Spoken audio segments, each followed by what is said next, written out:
سيادة الجمهورية الإسلامية الإيرانية الشقيقة وعدم الاعتداء على أراضيها. They said he will start a war. I'm not going to start a war. I'm going to stop wars. Thank you for joining me today. I'm Najma Minhas. Saudi Arabia's recent stance on Middle Eastern conflicts could set the tone for its relationship with the incoming Trump administration. In the opening speech of the joint Arab League and the Organization of Islamic Cooperation OIC summit, Crown Prince Mohammed bin Salman from Saudi Arabia not only demanded the immediate end of the war that Israel is conducting in Gaza and Lebanon, but also asked it to respect the territorial sovereignty of Iran and refrain from attacking it. متواصل وندعو المجتمع الدولي للنهوض بمسؤولياته للحفظ الأمن والسلم الدوليين بالوقف الفوري للاعتداءات الإسرائيلية على الأشقاء في فلسطين ولبنان والزام إسرائيل باحترام سيادة الجمهورية الإسلامية الإيرانية الشقيقة وعدم الاعتداء على أراضيها. This is massive signaling from Saudi Arabia to President-elect Donald Trump that things cannot go on as normal. Donald Trump, who ran his electoral campaign, promised peace to the United States electorate, especially to Muslim voters.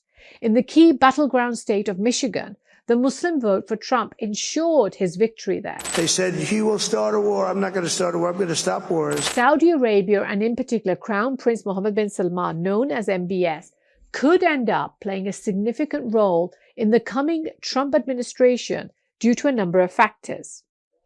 During his first term, President Donald Trump established a close relationship with MBS and often referred to him as his friend and praised his leadership. Prince of Saudi Arabia, a friend of mine, a man who has really done things in the last 5 years in terms of opening up Saudi Arabia. This rapport was reaffirmed during the significant arms deals signed and the mutual strategic interest between the two countries.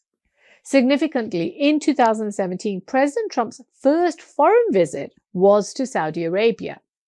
Now contrast this with President Biden's, who initially refused to even talk to Mohammed bin Salman and referred to making Saudi Arabia a pariah state. During his campaign trail in 2019, he said, "I would make it very clear we were not going to, in fact, sell more weapons to them. We were going to, in fact, make them pay the price and make them, in fact, the pariah that they are." And I would make it very clear, we were not going to, in fact, sell more weapons to them. We were going to, in fact, make them pay the price and make them, in fact, the pariah that they are. His administration early on also released the intelligence report, no doubt deliberately, to put the Saudis on the back foot. The report concluded that Saudi Crown Prince Mohammed bin Salman approved the operation to capture or kill the Saudi journalist Jamal Khashoggi. Now, given this history, we can expect that a second Trump administration will start with much better relations with Saudi Arabia. And given President Trump's own nature, he will both flatter and give MBS far more importance, and then expect something in return. So how will the Saudis play the game this time round? Will the US get what it wants from a country they're used to ordering around? Please share, subscribe, and stay tuned for more deep dives into the US Middle Eastern dynamics. Your support helps the channel grow and continue these discussions. So a couple of key ways in which Saudi Arabia will assume an outsized role in US foreign policy, especially in the Middle East. First and foremost, it's driven from the role it plays because it has oil, the black gold. Very briefly on that, as a leading oil producer and key player in OPEC, Saudi Arabia wields substantial influence over the global energy markets and regional stability. This influence has historically been used by the Americans to keep prices they want, with the Saudis adjusting its production capacity to achieve those. Now, the quid pro quo there was the US would always give security to the kingdom. And it's because of this leading position in OPEC that the Saudis have always got prominent decision-making roles in the Middle East. Cash is king. Next, with the escalating conflict, Saudi Arabia's role in regional stability is now more critical than ever. Israel's strategic considerations regarding Iran's nuclear capabilities could test the dynamics between the US, Saudi Arabia, and other regional actors. Israel, we know, is dying to take out Iran, and in particular, its nuclear facilities. Biden managed to temporarily restrain Prime Minister Netanyahu on October the 26th to hit the Iranian military targets only and not the nuclear and oil targets which Israel had initially looked to do so. The Israelis have not concluded what they're going to do in terms of a strike. That's under discussion. I think if I were in their shoes, I'd be thinking about other alternatives. But Netanyahu may have calculated that he has a better chance of undertaking a broader action under a Trump administration.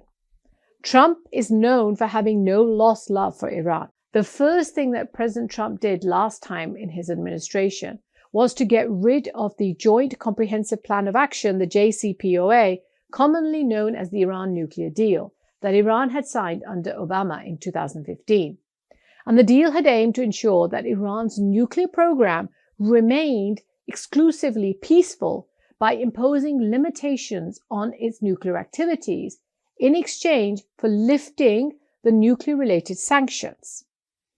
Following the withdrawal in May 2018, the Trump administration reinstated stringent sanctions on Iran, targeted its oil exports and its financial sector, aiming to exert maximum pressure on the Iranian government. Now, there is no doubt that Iran and the Iranian people are going to be under the spotlight and go through a tough time in the next 4 years under Trump. He has even more reason now that two attacks on his life have been connected to having supposedly alleged an Iranian connection. But whether Trump would necessarily condone an Israeli military attack on Iran or its nuclear facilities is another matter. His whole strategy of getting peace through strength doesn't actually always involve bombing countries to the Stone Ages. An argument could be made that his focus will be on economic punishment, and he'll tighten the economic screws even more on Iran's oil exports and the economy, and he may undertake a few targeted strike operations if needed, as was done with Qasem Soleimani. Which direction he finally goes in, however, will also depend on the Secretary of State. Last time, he had a neocon like Mike Pompeo, who was all for taking on Iran, China, Russia, and anyone else he could lay his hands on. Presidents from both parties had ignored the challenges that were presented to American workers, to American technology, and to American national security that China presents. And he is pushing back in every element. The decision that was made to list Huawei had an enormous national security component to it. The company is deeply tied not only to China, but to the Chinese Communist Party. And that connectivity, the existence of those connections, puts American information that crosses those networks at risk. The problem for the US is that the recent rapprochement between Saudi Arabia and Iran, which has been facilitated by the Chinese, introduces a new complexity into Middle Eastern diplomacy. During the first administration, Trump's hardline stance against Iran was a position that was aligned closely with Saudi Arabia's own interests. This is a battle between good and evil. But the nations of the Middle East cannot wait for American power to crush this enemy for them. However, now, after the strong statement that's been given by MBS to respect Iranian sovereignty, that is no longer as clear. Tehran and Riyadh severed ties in 2016 after Saudi diplomatic mission in Iran was attacked during protests over Riyadh's execution at the time of Shia Muslim leader Nimr al-Nimr. Ties were restarted thanks mainly to the Chinese mediation last year in March 2023. And they've improved even further this past 1 year after Israelis attacked Gaza and then now Lebanon. There have been several calls and meetings between the Iranians and the Saudis to discuss the events of the last 1 year. Iranian President Masoud Pezeshkian and Saudi Crown Prince Mohammed bin Salman just held a phone call on the eve of the OIC meeting to discuss the Iran-Saudi Arabia relations. Given this blossoming of a relationship between the two countries and the statement given by the Crown Prince MBS, there will be no support from any Middle Eastern country, especially from Saudi Arabia, to support any attack on Iran directly.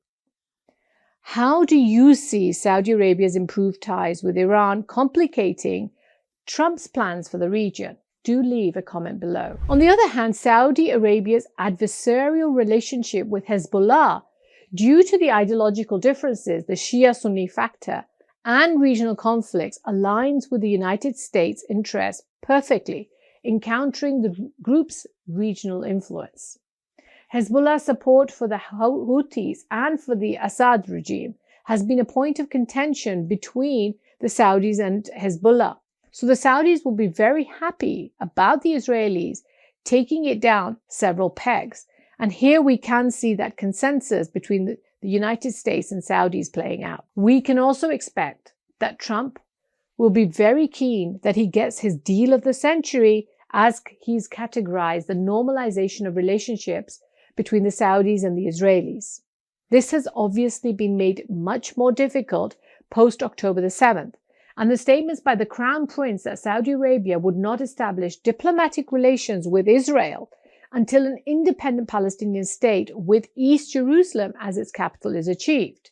However, under Donald Trump, the US in December 2017 officially recognized Jerusalem as the capital of Israel and moved its embassy there from Tel Aviv. The Biden administration, until very recently, was hyperventilating to get some kind of deal done between the Saudis and the Israelis.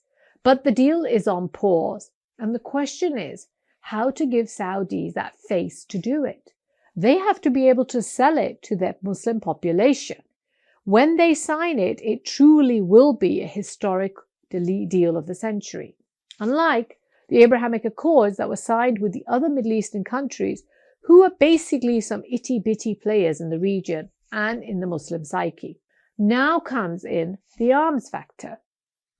Given the transactional relationship that President Trump believes in, he is likely to sell massive arms sales to Saudi Arabia, which the Saudis lapped up last time round because they were still engaged in the Yemen war and wanted better weapons. And secondly, the ostracized Crown Prince from the world at that time wanted validation and entry into the global system, and he was willing to buy his way in. In terms of dollars, $3 billion, $533 million, $525 million, that's peanuts for you.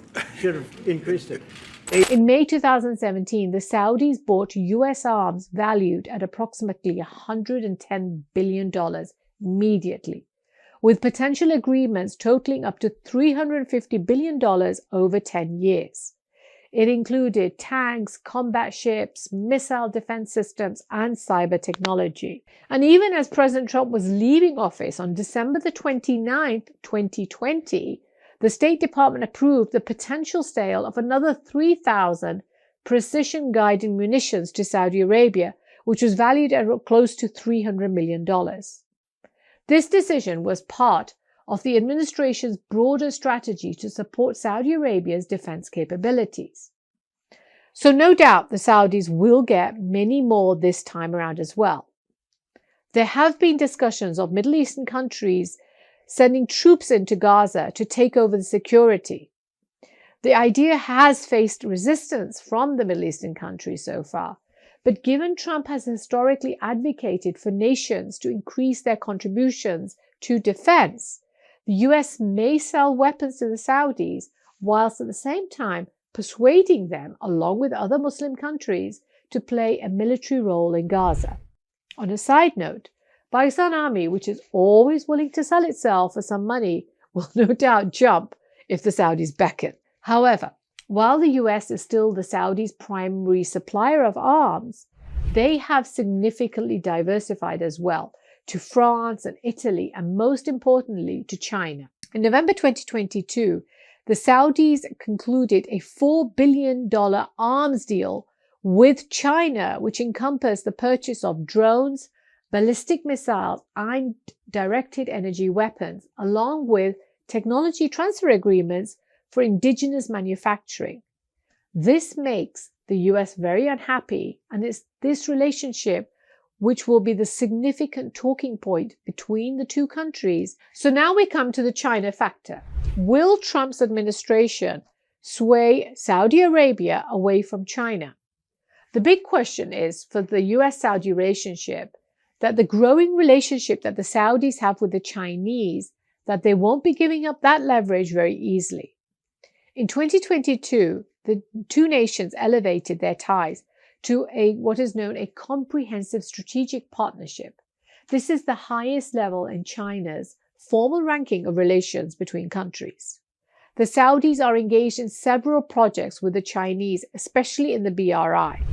And the alternative that was created by the US last year in the G20 summit, IMEC, India, Middle East, Europe corridor, is going nowhere in the near future. China is also investing significant amounts into the Crown Prince's Vision 2030 projects. And bilateral trade between the two countries reached over $107 billion last year in 2023, with Saudi Arabia being China's largest trading partner in the Middle East since 2001, and China accounting for roughly 23% of Saudi Arabia's total crude oil exports. Last year, also in June 2023, during the 10th Arab-China Business Conference, Saudi Arabia signed deals worth over $6 billion, including significant agreement in the electric vehicle sector with China. Both countries have even discussed doing trades in currency swaps with each other, in each other's currency, which excludes the dollar. Now, with China heavily invested in Saudi projects, can Trump offer enough incentives to pull MBS back towards the United States? Leave your thoughts in the comments below. The US has to offer some significant carrots for the Saudis to rethink that relationship. For example, Trump's interest in promoting US business abroad could align with Saudi Arabia's investment needs under its Vision 2030. So to encourage American companies to participate in these initiatives, more US cooperation, investment, infrastructure, and technology. The question is, with Saudi Arabia's growing alliance with China, can Trump balance these complex alliances in a rapidly shifting global landscape? Give me your comments and thoughts in the comments below. Let's discuss. Thank you for giving me your time today. I hope you enjoyed the video. Please do share and subscribe to the channel.